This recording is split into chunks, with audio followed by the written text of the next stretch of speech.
هەڤدەمێ نیگەرانیە جڤاکە نێفنەتەوەی هەرێما کوردستانە عێراقێ ڕژدا لەسەر ئەنجامدانا ڕیفراندۆمێ.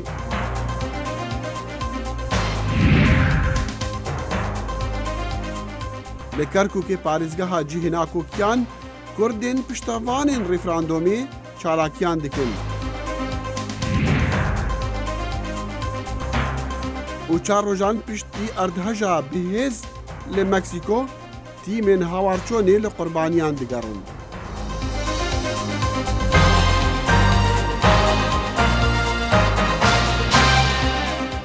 Silav û hîviyên dema xweş digel Kurd Connection. لایمینی شۆ سڵاو و بەخێر بێنەوە بۆ بەرنامەی کورد کۆنەکشن کە هەموو ڕۆژانێکی هەینی و سێشەمان لە بەشی کوردی دەنگی ئەمریکاوە ئامادە و پێشکەشتان دەکرێت.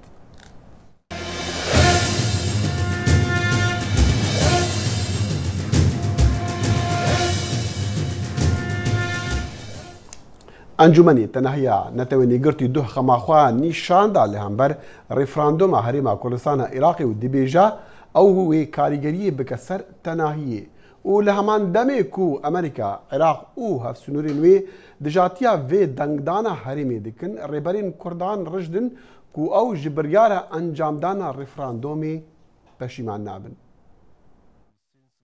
Civata awlekariya netewên yekgirtê nîgeraniya xwe li ser rêferandûma serxebûna herêma Kurdistana Iraqê diyar kir û hûşdarî da ku pêngavekî wiha wê ewlehiya Rojhilata Navîn tek bidet. Wizareta Derveyê Iraqê piştî kombûna wezîrên derveyên Iraq û Îran û Tirkiye li New Yorkê li ser mijara rêferandûmê û hevkariya pêngavên rêgirtinê rawestan. û li Bexda Serokwezîrê Iraqê Heyder el Ebadî li demê daxwaza danûstandinan behsî xwenreştinê diket. تغير الحدود بدون تفاهم؟ اري تدوي سينور بوغهري بي لهفهاتن تدوي جاز دخوازم جسر نوده دابش بكم اگر بي لهفهاتن تدخوازه كشتنيه لي خسپاندنا بهيزي اذكرنا درگهين خويناويه. وڵاتên yekgirtiyên Amerîka û Îran zor caran li ser çi mijaran rêk nakevin lê li ser biryara pêkînana rêferandûmê hevran e. Xema Amerîka şerê dijî Daişê wa pê diçet wê dijayetiya her pêngaveka Kurdan bike digelmana Daişê û dorniya piştî nemana Daişê heman helwîst hebit. Divê seng li ser şerê dijî Daişê bit. Lê danûstandin û tiştên dîyên degel rêferandûmê hatin bi zavên dijî Daişê lawaz kiriye. Lê pênaçet ev daxuyaniya li cihê xwe bit. Peyvdarê leşkerê Iraqê General Yahya Resul dibêjit pêşmerge di nav wan yekînên leşkerê Iraqê dane û digel me dabûn di şerê azadkirina Mosul û qurbanî dabûn û niha beşdarî şerê azadkirina aliyê çepê yê bajarê Şirgatê û her wesayê hewîce dane.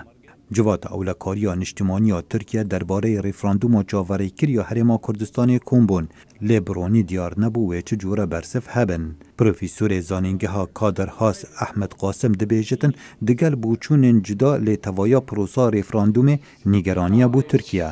Well, it's going to be a declaration that clearly Ev debîte ragihandinek ku bi ronî nîgeraniya dewleta Tirkiye bi xwe vedigirît. Ez bawer nakim ragihandina encûmenî bibîte biryareka dijminkarî heta ku dengdan bi belê jî bît. Lê pitir debîte pêşniyar bo pêkîneyînana rêferandûmê. Welatên hevsûnûr digel herêma Kurdistanê û bi taybet Tirkiye daxuyaniyên tund dijî rêferandûmê didin. Lê piraniya aliyên siyasiyên Kurda rêferandûmê bi maf û biryara gel naz dikin. û her wiha belkî bi dehan cara li ser referanduma Başûrên Kurdistan bi dehan cara gefa li gelên Başûrê Kurdistan xwe. Her wiha ev daxuyaniya wî jî tê mana gevxwarinê. Ev tehdît e. Mafê tu kesî nîne ku gelê Kurd tehdît bike. Tevî daxuyaniyên germûgir ji aliyên dijberên rêferandûmê lê civata bilind a rêferandûma herêma Kurdistanê piştrast diket ew prose wê li demê diyarkirî pirêve biçet. Xalid Fettah dengê Amerîka. ئەنجومەنی ئاسایشی نەتەوەی گرتوەکان و وڵاتە یەکگرتوەکانی ئەمریکا و عێراق و وڵاتانی دراوسێشی داوا لە هەرێمی کوردستان دەکەن ڕێفراندۆم بۆ سربەخۆیی ڕابگرێت بەڵام هەتا ئێستاش هەرێمی کوردستان سوورە لەسەر ئەنجامدانی ئەم ڕێفراندۆمە و دەڵێت ئەڵتەرناتیڤێکی وایە نەخستۆتە بەردەمی بەرامبەر بە ڕاگررتنی ڕێفراندۆمەکە بێت. دکتۆر محەممەد جەلال مەجید مامۆستای پەیوەندیە نێونەتەوەیەکان لە زانکۆی ئەکسیتەری بەریتانیا لەگەڵ بەرنامەی کورد کۆنێکشنە. دکتۆرم کاتت باش؟ ئەم کاتتان باش؟ سپاس دکتۆر سەرەتا دەمەوێت بەو پرسیارە دەست پێ بکەم لەگەڵ هەموو ئەو فشارانی پێشووتر هەتا ئێستاش هەرێمی کوردستان هەر سوورە لەسەر ئەوەی کە ڕیفراندۆمەکەی ئەنجام بدات جا پێت وایە ئەم فشارە نوێی ئەنجومەنی ئاسایشی نەتەوە یەکگرتوەکان بتوانێت ڕیفراندۆمەکە ڕابگرێت؟ بەڕاستی ئەم بەیانەی کە ئەنجومەنی ئاسایش دەری کردووە زۆر جێی سەرنجە چونکە یەکێک لە بناگە سەرەکیەکانی بنیاتنانی نەتەوە یەکگرتوەکان میثاقی نەتەوە یەکگرتوەکانە لە ساڵی 1945 کە هەم لە فەسڵی یەک و لە فەسڵی نوە ئاماژە بە مافی گەلانەکات بۆ مافی چاری خۆنووسین ئەمە لەلایەک و لەلایەکی تریشەوە بە بڕوای من ئەمە تەنها دووپاتکردن و دووبارەکردنەوەی بەیانەکەی وەزارەتی دەرەوەی ئەمریکایەکە کە دەرچوو و جگەلەوە کۆشکی سپی کە لە 15 مانە بەیانێکی دەرکرد و جارێکی تریش ئەوە بوو برە مگەک لە 4 هاتە کوردستان و لەگەڵ بەڕێز مەسعود بارزانیا کۆ بووە تەنها ئەمە دووبارەکردنەوەی ئەو مەسجەیە بۆ ئەوەی لای سەرکردایەتی سیاسی کورد ڕوون بێت. بەڵێ باشە دکتۆر لە هەردوو بەیاننامەکەدا ئەگەر ئێمە باس لەوەی با بڵێن ئەنجومەنی ئاسایشی نەتەوە یەکگرتوەکان و هەروەها ئەوەی وەزارەتی دەرەوەی ئەمریکاش بکەین زیاتر ئاماژە بە شەڕی داعش و هەروەها نیگەرانیەکان لەمەڕ ئاسایشی ناوچەکە دەکرێت جا تۆ پێت وایە لە ڕاستیدا ئەنجامدانی ڕیفراندۆمەکە مەترسیەکی لەو جۆرەی لێ بکەوێتەوە؟ لە ڕاستیە نیگەرانی سەرەکی هەمە ئەمریکا و وڵاتانی نێودەوڵەتی نسبەتەن بە ڕەفراندۆمەکە ئەوەیە کە هەرێمی کوردستان ببێتە مای دروستکردنی ناسەقام گیری زیاتر لە ڕۆژهەڵاتی ناوەڕاستە بەڵام وەک بەڕێستا نەزانن لە نەویەکەوە کیانی هەرێمی کوردستان هەیە بەڵکو وەکو ئاکتەرێکی عەقلانی تەسەڕوفی کردووە وەکو بکەرێکی عەقلانی و توانێتی پەیوەندیەکی تەندروستی هەبێ لەگەڵ وڵاتانی چواردەور بە تایبەتی ئێران و تورکیادا لەبەرەوە لەو بڕوانیم کردنی ڕەفراندۆم ببێتە دروستکردنی هەر جۆرە پەشێویەک لە ناوچەکەدا بە بڕوان من زیاتر نیگەرانی ئەمریکا بۆەوە ئەگەڕێتەوە کە لە نەوەیەک بەرەو دواوە ئەمریکا تۆمەتبارە کرا بەوەی کە دەستی هەیە لە پارچەکردنی ڕۆژهەڵاتی ناڕاست و دروستکردنی دەوڵەتێکی سربەخۆی کوردی لە دوای ڕاپەڕینی نەوەیەکەوە لە لایەکی تریشەوە وەک بەڕێستا نەزانن دوای کۆبوونەوەکەی حوتی حوزەیرانی بەڕێز مەسعود بارزانی کە ئیعلانی ڕەفراندۆمی کرد مەسج و پەیامەکانی ئەمریکا هەندێک غموڵزی پێوە دیار بوو هەندێک ئایوت دواخرێت تەجیل کرێ ئەوە بێت بەڵام لە 14 نووا کە برێت مگەر کات و دوای ئەوە بەیانەکەی کۆشکی سپی دوای ئەوە وەزارەتی دەرەوە دوای ئەوە ئەنجومەنی ئاسایش ئەو غموڵز و نادیاریە باشە دکتۆر پێت وایە لەم کاتەدا سەرانی کورد ڕێبەرانی کورد چی بکەن باشە؟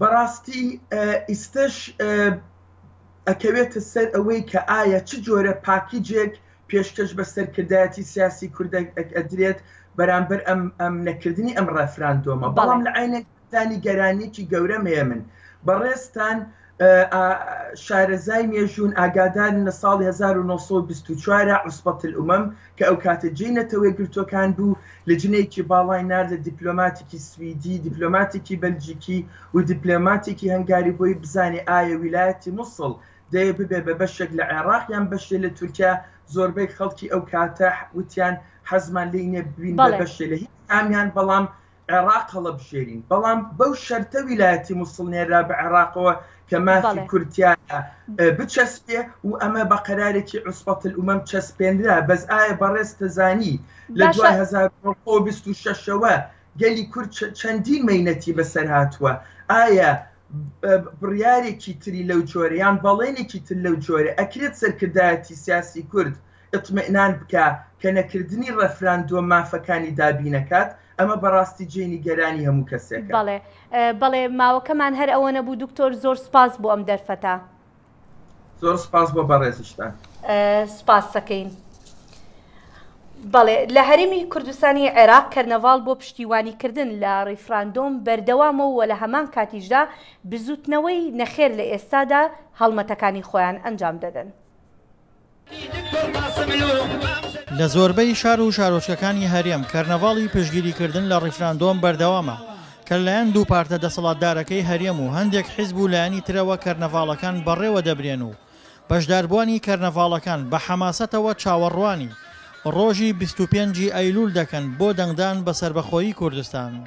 ئێمە وەکو هەموو وڵاتانی جیهان هیچمان کەمتر نییە لە وڵاتانی تر ئەمڕۆ ڕۆژی دیموکراسی و ڕۆژی دیالۆگە بۆیە ئێمە شۆک هەمونەتەوەیەکی تر دەمانوێت مافی خۆمان بەدەست بێنین سربەخۆی خۆمان هەبێ وڵات و خاک و ئاڵا و زمان و هەموو شتێکمان جیاواز لە هێوان دەمانوێت سربەخۆ لە بەرامبەر کەرنەڤاڵەکانی پشگیریکردن لە بەڵێ تا ئێستا یەک کەرنەڤاڵی پشگیریکردن لە نەخێر بۆ ڕیفراندۆم لە سلێمانی ئەنجام درراوە کە کەرنەڤاڵەکە لەلایەن جوڵانەوەی نەخێرەوە ئەنجام درراوە و ئەوانەشی بەشداری کەرنەڤاڵەکەیان کرد.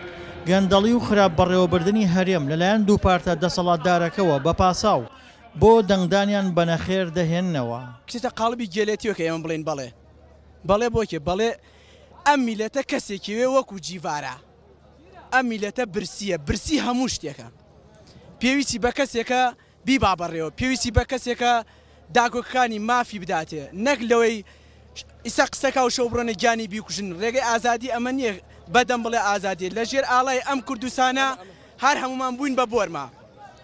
تا ئێستا هەر یەک لە پارتی دیموکراتی کوردستان و یەکێتی نیشتیمانی و یەکگرتووی ئیسلامی و ژمارەیەک حیزب و لایەنی تر بە فەرمی پشگیری خۆیان بۆ ئەنجامدانی ڕیفراندۆم ڕاگەیاندووە.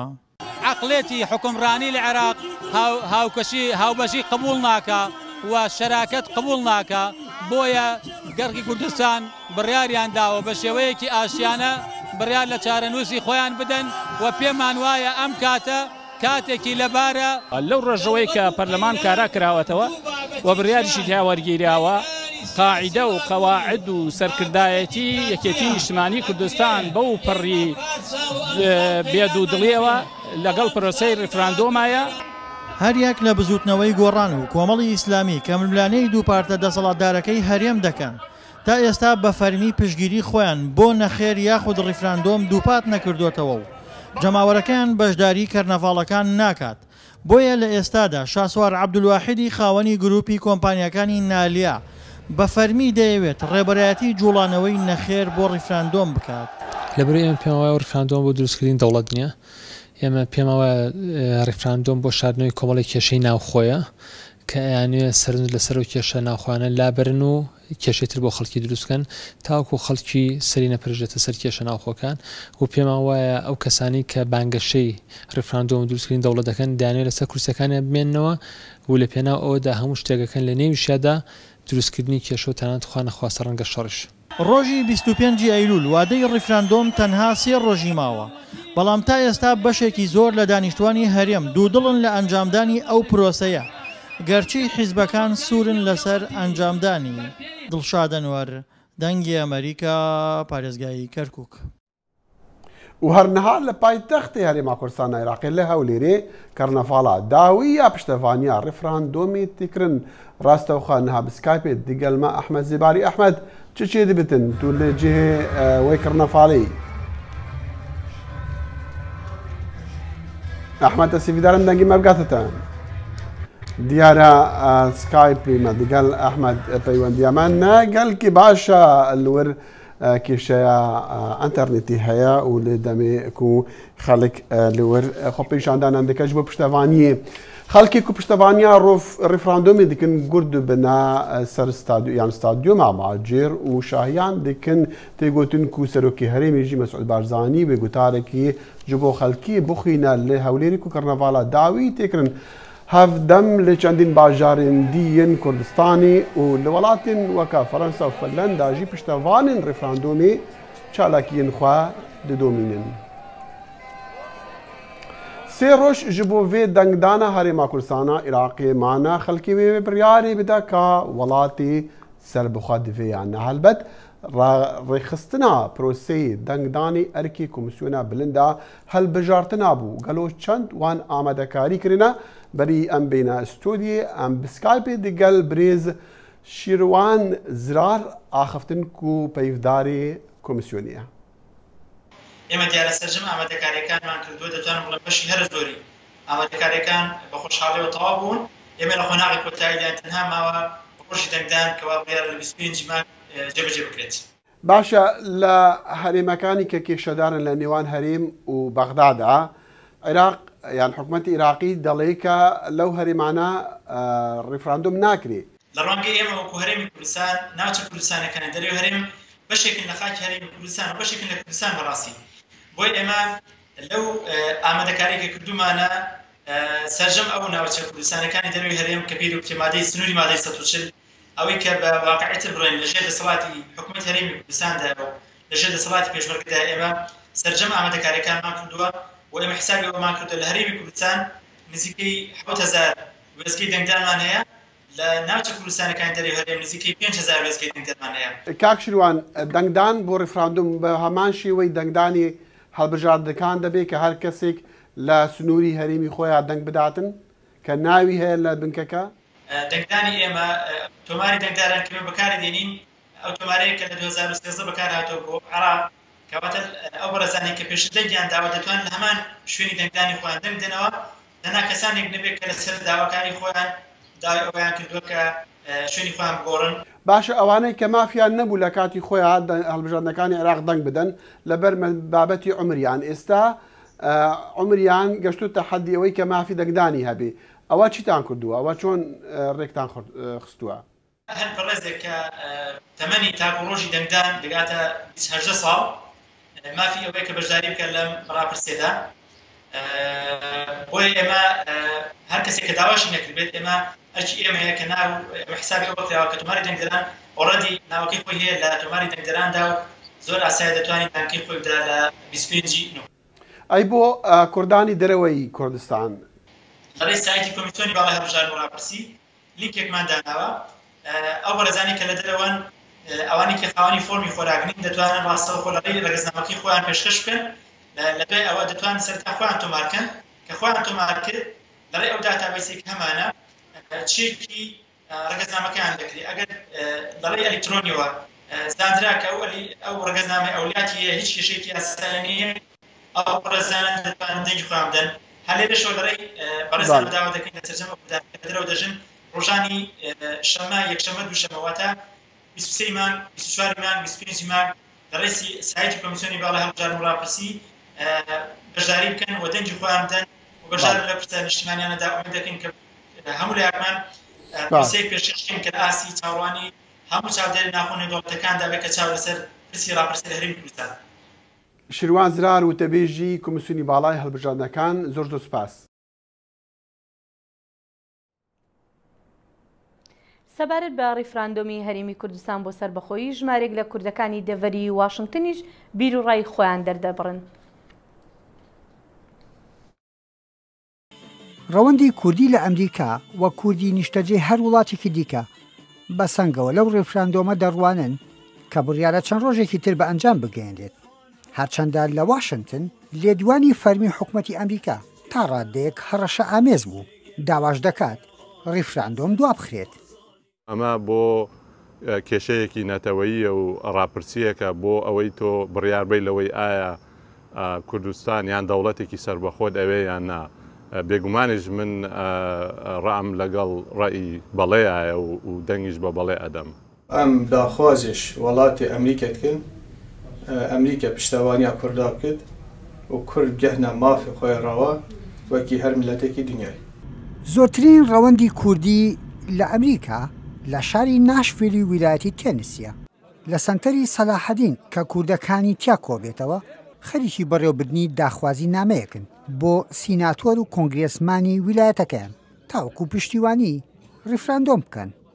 ئەم پێتشنە بۆ کۆکردنەوەی دەنگە بۆ دەکۆکردنەوەی سەپۆرتە لە ئەوانەی کە نوێنەرایەتی خەڵکی تێنسی دەکەن ئێمە وەکو هاوڵاتیەکی ئەمریکی لەو شارەدا نوێنەرەکەمان لە کۆنگرس و لەگەڵ لە سەنەت کە لە مەجلیسی ئەمریکان تەئسیرمان لەسەر ئەوان هەوە داوایەوەمان لێکردن کە سەپۆرتێکی ڕیفراندۆم بکرێت بۆ سەربەخۆیی کوردستان. ڕەنگە هیچ کەس بە هێندی ئەو پیاوە بە تەمەنانەی کە ژیانیان لە تاراوگەییدا بەسەر بردووە لە خەمی بێوڵاتی تێنەگەن.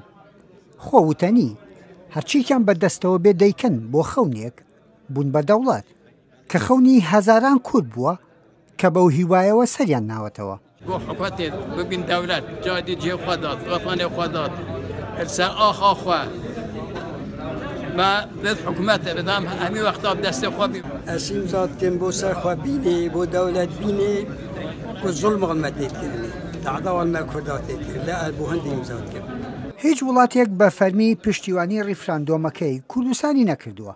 ئەم ترسە چۆن لە کوردستان لێکدانەوەی جۆراجۆری بۆ کرێت لێرەش هەروایە.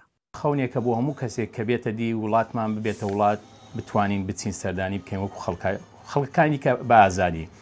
بەڵام نازام کات و ساتەکەی ئێستا ڕخسار بەوادا ببێتن ڕەفراندمیان.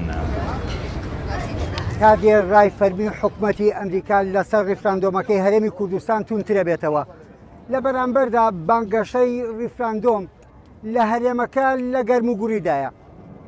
ئێستا هەرێمی کوردستان لە بەردەم چەند گریمانێکدایە.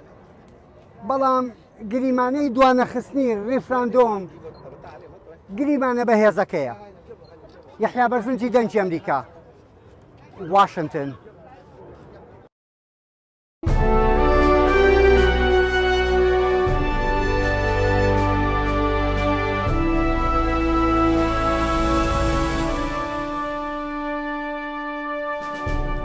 هێزین عێراقی ئۆپراسیۆنە ڕزگارکردنا باژێڕی حەویجە ji destê Daeş Komela Dewleta Îslamî dest pê kiriye. Duh daxuyaniya destpêkirina operasyonî ji ofîsa Serokwezîr Heyder Ebadî hat ragihandin hêzên Iraqê ji sê layanan êrişî milîtanên Daeş dikin. Li heman dem komîteya hawarçûnê ya Netewê Nêgirtî dibêje berî niha nêzîkî 100,000 kes ji bajarê Hewîce reviya bûn û niha 85,000 sivîl di Hewîce de mane 40,000 ciwana zarrokin. هێزەکانی سووریای دیموکرات بە پشتیوانی هێزی تایبەتی ئەمریکا ڕۆژی پێنجشەمە شەڕێکی سەختیان کرد بۆ پاکردنەوەی دوامۆڵگەکانی داعش لە ڕەقا. فەرماندە لەشکریەکان دەڵێن سەرکەوتن نزیکە و لە چەند هەفتەی داهاتوودا ڕای دەگەێنن و باز لەوەش دەکەن کە چۆن داعش لاواز بووە. بەری ئەم دکارم بژن سیارەی مفەخەخ بینە بژن بana pir bikim tîneîdî weke berê wisa tu bêjî êrîş bike û quwetekî mezin bêna êdî nikar bike em dikarin bêjin evaya di hereketê wan de di çûn û hatinê wan de hemî evaya derdikeve pêş. زۆربەی بەشەکانی ڕەقا لە ئێستادا لەژێر کۆنتڕۆڵی هێزەکانی سووریای دیموکراتدایە کە لەلایەن هێزەکانی هاوپەیمانان بە ڕێبەرایەتی ئەمریکا پشتیوانێکی ئاسمانی زۆری لێ دەکرێت. ئیرۆ لە هەرێمên کوردان لە سووریە خەڵک ڕوو دەکەن سندۆقên دەنگدانی ji بۆ هەڵبژارتنا ڕێبەرên تاخان ku ew dibêjنê hev serokên koman ji Qamişlo raporta Zana Umer. وڵاتیان قامشلۆ سعات هەشتێ سبەهێدا بەری خۆدان سندۆقی هەلبژارتنان یên تاخان li gorî şopandina dengê Amerîka gopiraniya xalên destnîşakirî yê hilbijartinan bi girsayî welatî li taxan diçûn ser sindoqan. Hevseroka Meclîsa Damezirîner ya Federalîzma Bakurê Sûriyayê Hediya Yusuf ji bo dengê Amerîka got got ev gava yekemîn ya pratîk di GBG-kirina Federalîzma Bakurê Sûriyayê de. Ev roj rojekî dîrokî ye ji ber ku gelê rojava gelê Bakurê Sûriye bi biryarekî azad îro tê li ser sindiqa ku hevserokên komîna helbijêrin hejmarê millet geleke her komînekî wê hevserokên xwe helbijêrin ji bo wêna jî ev ya wê bibe gava destpêke ji bo serxistina pêngavên din yên hilbijartinên pêşiya me de ji bo wêna jî ev roja dîrokî wê gelê me biseknekî xurt li hember hemû gefên ku li gelê me tê xwarin wê biryara xwe îro ji her kesekî re ragîne û hevserokên xwe helbijêrin. Hevseroka Meclîsa Sûriyaya Dîmokratîk İlham Ehmed ew jî di nava gel de li taxa Hilîlîkê ya girêdayî Qamişlo dengê xwe da. û ev roj ji mîna cejna dîmokrasiyê li Rojava binav kir. Hilbijartinên ku dest pê dibin komîn gavê bingehîniyan gavê yekemîn ji bo ku sîstema federal di Bakurî Sûriye de çêbibe di Sûrî tevahî de çêbibe evana wek gavekê esasî em dinirxînin di dîroka Sûrî de wek gaveke dîrokê. Li aliyekî din hin welatî gazin dikirin got propaganda û wêne berbijêran tundebûn û ev yekîmaniyek diyar bû. انتخابات gava goçê dibin gerek suret li hebin mero naz bike mero navê xwe dikê mero şker intixab dike bijardin şava çê dibe. Bes dimin dîdir dibe ki ev şana caraser bin belkî çê bin. هلبجارتنê komînan bandora wî ya siyasî tune ye lê di milê xizmetguzariyê û kar û barên rojaneyên taxan erkekî wê serekeyî ya komînan û beriya niha hevserokê komînan ji aliyê meclîsa taxê dihatin destnîşankirin û niha biriya hilbijartinên daîrek de hevserok tên hilbijartin. Wê di saet 8 êvarî de bi dema Qamişlo sindok werin girtin û biçûktirîn hilbijartinên sîstema federalîzmê were qedandin. Bi hilbijartinên komînan projeyên herêmên federal ên Bakurê Sûriyayê ket pratîkê de. Êdî sîstema federaliyê ya Bakurê Sûriyayê ket nav gel de û cihê xwe girt. Zana Umer dengê Amerîka Qamişlo. نها راستو خود دقلما محمود بالي بامير دنجي أمريكا لكوباني محمود لورتشي چي دبا هالبجارتين چابري بچون برای دم باش راست ایرو دان سبه ساعت 8 سبه دا خلق کوبانی به جوشه که مزن به هجماره که مزن برای خودان ناوندن هالبجارتنی لکوبانی حیثد و پینجا ناوندن هالبجارتنی هاتن لدار خستن لحرس کانتون هرما الفرات گو گری سپی و کوبانی و ناکشایا سرین بیکته حیثد و پینجا ناوند هاتن وکرن ساعت 8 استباده حیا 8 ایوار اف هالبجارتن دوام دکه لبوری کنسریا هالبجارتنی گوتی و 1700 هفسروکن کومینان ورن هالبجارتن دوا هالبجارتن دا وقتی ما گفت به هجماره کی مزن ملت هرمه تبلی بوج عرب و کردی تبلی بله محمود ما بس طبعا هالبجارتنات چی يعني چی تقولن او چی ما اف هالبجارتن تنكرن بله یعنی وکی پراتیک دا اف هالبجارتن جبو کومینن تاخان یعنی ریوبرن تاخا ورن هالبجارتن اف کومین کار وانا پیدیوین جیان خلق هرم را پیشکش بکن وکی ام بین سوتمنی وکی خارن چکرنا آوه چکرنا الکتریک اف کارو باره خلقه دناف تاخی خدا کانن دناف هفدا چاره سر بکن دم دریج دا اف هلبجاتن وکی گاوا یکمینه ج فدرالیزما باکوری سوریه رات نشاندان گوه دم پیشتراجی وانی مستر و دست به هلبجارتنا پارلمانترا اوه به باکوری سوریه باشا محمود جبلي بيدي ويا باجي كوبتر او دا صلادارن لهاري من كردان لروش آفا او لا يعني دي بارتين دين سياسي بفي هالبجارتني رانا باش دارن بله یعنی وقتی تقولي يعني بارتيا هاري مازن قول في ذلك دستلادارة بارتيا بيدي يبقى نوكي بارتيا كوكي هزكي عسكرية بجداري فاهم بجارتنان نابه يعني هزين عسكري بجداري هالبجارتين نبون جبلي و زيدتري دانتا بارتي تفلي فيها هالبجارتني بون وكي بارتين شاب يكتي الفرتين اسكرن فوات نا فوات كويادينه قالك بارتين لفيدر كي دار بون بالي محمود بالي سپاس جوكباني دقال راس خد مره بو سپاس تیمەکانی بەهاناچوون هێشتا بە بەردەوامی هەوڵی دۆزینەوەی ڕزگاربووان دەدەن پاش بوومەلەرزە بەهێزەکەی ڕۆژی سێشەممەی مەکسیکۆ کە لەسەر پێوانەی ڕێختەری 7.1 بوو. ژماری کوژراوەکان بەهۆی ئەو بوومەلەرزەیە گەیشتۆتە 270 کەس و زیاتر لە 2000 کەسیش بریندار بوون. لە هەمان کاتیشدا ژمارێکی زۆری خێزانەکان هەر ئەو هیوایەیان ماوە کە خۆشەویستەکانیان لەژێر دار و پەردووی باڵەخانە ڕووخاوەکاندا بە زیندوێتی بدۆزنەوە. هەتا ئێستا نزیکەی 50 کەس ڕزگار کراون. فشندیم داویا برنامه کورد کنکشن بیراواتی بین که مهافیینک دیگر سروکی هرمی به شفارسی کلیه لسر مالپارن دنگ امریکا و نبی ببینیم. خدا حافظ. کاتێکی خۆش.